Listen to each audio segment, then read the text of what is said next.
Bonjour à tous, bienvenue à l'atelier Énéagramme.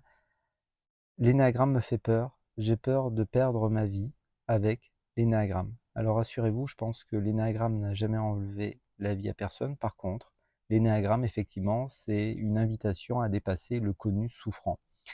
Le mental, effectivement, aime ce qui est connu et sortir de sa zone de souffrance, sortir de sa zone de confort, c'est presque la même chose.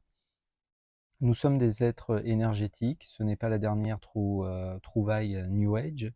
Les scientifiques réfléchissent comme ça depuis plus d'un siècle. Donc ce que vous ressentez sous les épaules, ce fameux nœud dans la gorge, cette boule dans le ventre, c'est de l'énergie. Si vous ne libérez pas l'énergie au sein de l'organisme, vous allez la retrouver plus tard. Voilà pourquoi je ne parle plus d'exploration émotionnelle, parce que le mental est malin et le mental pense que d'étiqueter mentalement l'émotion, ça la libère. Non, c'est une compréhension mentale, ça a sa place. Ce n'est pas à être rejeté, mais en aucun cas saisir que nous avons ressenti, par exemple, dans une situation de la colère, de l'injustice et de la trahison, en aucun cas c'est libérer la sensation. Voilà pourquoi je ne parle plus d'exploration émotionnelle, mais de rencontre sensorielle, parce que une émotion, ça se sent dans l'organisme.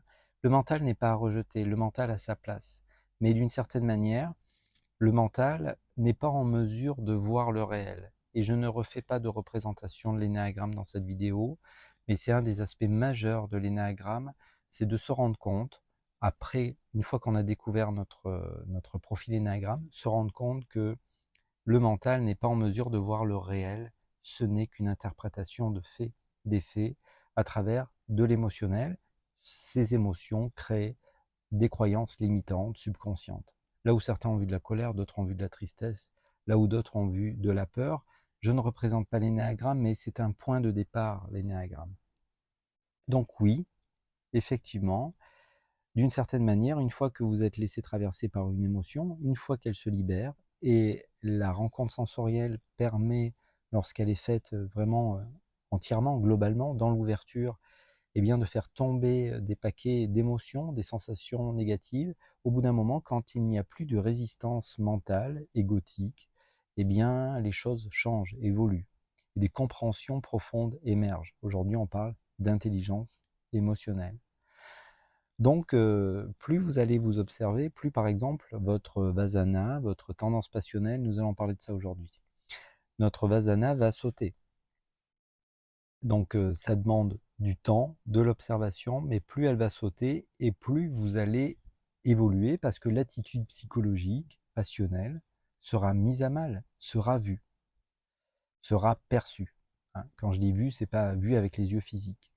Et à chaque fois que vous conscientisez quelque chose, d'une certaine manière, vous le faites tomber.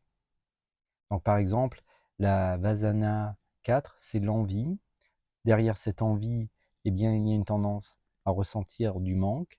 Si je ne ressens plus de manque, parce que je suis plus présent, alors ce besoin de combler le manque change.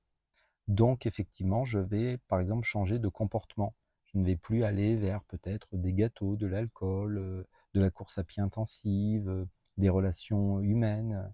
Donc forcément, je vais m'éloigner d'un certain comportement. Donc je vais perdre un aspect de ma vie, mais pour en gagner d'autres. Parce que par exemple, si le 4 a un rapport négatif avec quelque chose comme l'alcool, forcément l'alcool le rapproche de certaines personnes, mais l'éloigne d'autres. Donc on ne va pas perdre notre vie, on va perdre un fonctionnement.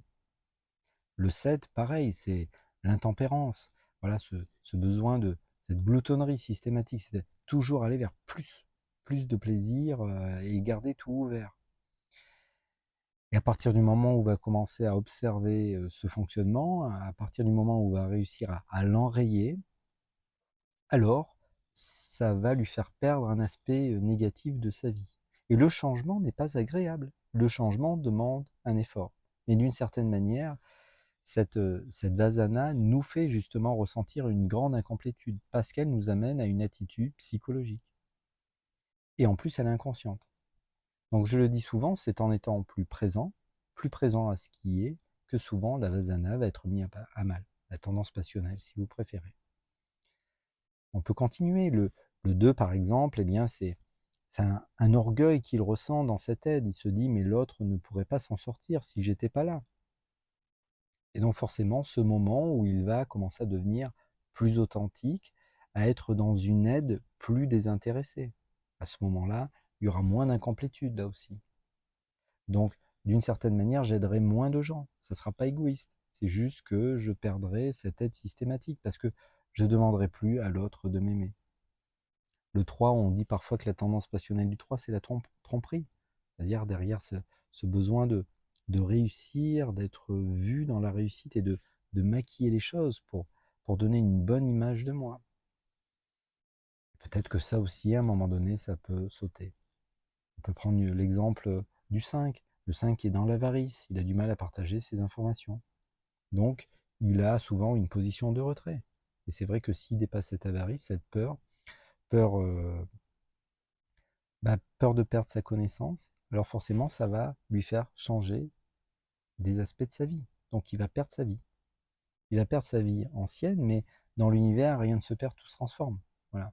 Donc, c'est un changement de comportement. Et ce changement de comportement, que l'on présente comme étant évolutif, en réalité, peut faire souffrir au début. Donc, certains d'entre nous se demandent si on est en évolution ou en involution. Certains se demandent, je suis 1 ou je suis 4? Parce que ça dépend des jours. Non, ça dépend des jours, pas des jours. C'est juste que je suis en train de faire sauter les aspects souffrants de ma personnalité. Et ce n'est jamais simple pour le mental. On dit parfois que la tendance passionnelle du 8, c'est l'arrogance. Mais oui, effectivement, d'une certaine manière, il est arrogant, il veut dominer les situations, et à un moment donné, s'il laisse de la place pour l'autre, quelle que soit la forme que ça prend, alors ça sera dur pour lui parce qu'il risque de perdre pied, risque d'avoir peur de ne plus contrôler la situation. Et c'est souvent à ce prix-là, quand on a assez souffert, qu'on se dit qu'il faut changer un peu quelque chose en nous. Mais lorsque on va commencer à se tourner vers l'intérieur, hein, pour le dire ainsi, parce que viendra un moment donné quand vous serez pleinement présent, pleinement établi ici, maintenant, en permanence, d'une certaine manière, dans chaque mouvement. Ça peut se faire, ça se fait. C'est pas comme ça qu'on devient une personne plus importante. C'est comme ça qu'on perd la souffrance.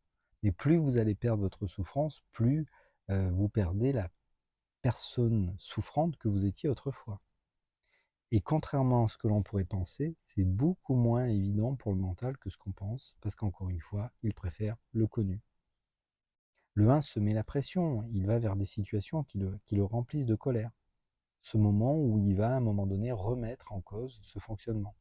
Parfois, c'est une question de maturité aussi. Et quand je parle de maturité, je ne parle pas d'âge. Certains d'entre nous, on a littéralement assez souffert. C'est très important de se positionner. Qu'est-ce que je veux vraiment pour moi? Est-ce que je veux la paix? Et d'une certaine manière, si les objets de ce monde pouvaient nous donner la paix, beaucoup d'entre nous, on aurait obtenu cette paix alors qu'il y a toujours une forme d'incomplétude. Cette impression de manque subtil, qui est très fort chez le 4 d'ailleurs, qui le met en chemin souvent. Il sent qu'il doit y avoir quelque chose d'autre. C'est aussi pourquoi il a un rapport souvent à l'argent un peu particulier, parce qu'il pressent que eh bien, l'argent ne peut pas pour lui, ne peut pas le satisfaire définitivement, qu'il manque un aspect essentiel. Et certains d'entre nous, on va sentir à un moment donné que avoir des objets, c'est bien, avoir des possessions, c'est bien, faire des choses, c'est bien. Néanmoins, il manque quelque chose. Rappelons que l'énéagramme nous vient d'une époque où le développement personnel n'existe pas, le coaching n'existe pas. Et la psychologie telle qu'on la conçoit aujourd'hui n'existe pas. Donc on est en droit de se demander, mais l'énéagramme a traversé les millénaires, mais comment on utilisait l'énéagramme? À quelle fin à l'époque? Eh bien pour s'établir dans ce que l'on est déjà. Dans ce que l'on est déjà, mais le mental nous vole cela, ce que nous sommes. Simplement une présence qui ne juge pas en fait, qui agit spontanément. C'est quoi l'histoire de l'évolution de l'humain? Quand je suis petit, un tout petit être, je suis conscience pure, je goûte la vie pleinement, je suis dans l'observation des choses et je m'émerveille de tout. Et plus je grandis et plus je perds le sourire et plus je souffre à hauteur de ce que je m'identifie à des points de vue. C'est ça l'évolution. L'évolution, c'est je commence ma vie dans la joie et puis ensuite je souffre. Parce que beaucoup de milliardaires souffrent. Donc c'est important, je le dis souvent, mais on ne peut pas perdre ça de vue, sinon vous réduisez l'énéagramme. Et dans cet atelier, on essaye toujours de revenir, on va dire, à ce qui est, au corps, à cette présence, à cette simplicité, à cette joie. Peu importe le profil que j'ai, il n'y a pas de bon et de mauvais profil. D'une certaine manière, le bon, vous ne pouvez pas le perdre. Et vous ne pouvez pas perdre votre nature. Votre nature première, d'une certaine manière, c'est présence. Et essayez de ne pas être dans la présence de votre corps. Essayez de ne pas être la présence dans vos bras. Essayez de ne pas être la présence et de ne pas sentir vos mains. Essayez de ne pas être cette présence qui entend les sons. Essayez de ne pas être cette présence qui voit le lieu où vous êtes. C'est déjà là. Et peut-être que ça commence ici, dans cette présence.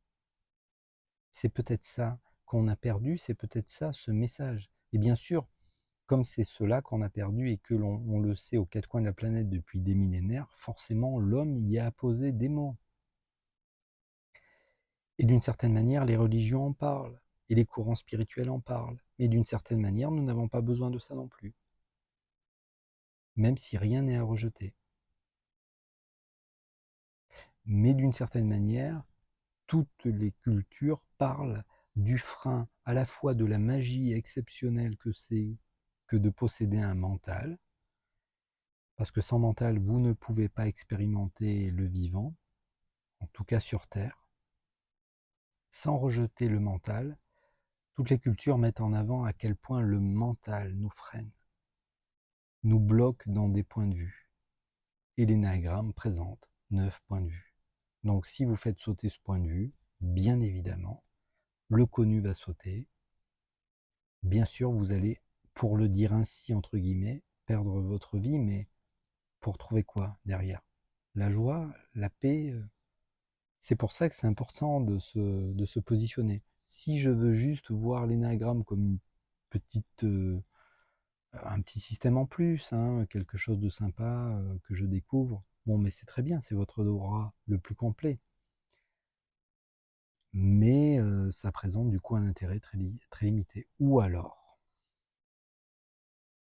vous décidez de plonger dans le réel, à l'intérieur de vous, et puis vous commencez à regarder, et l'énéagramme est presque un tuteur, vous savez, un tuteur, ce qui permet au pied de tomate de pousser, c'est-à-dire d'une certaine manière, ça va vous guider sur le chemin, vous montrer ce qu'il risque de se produire pour vous.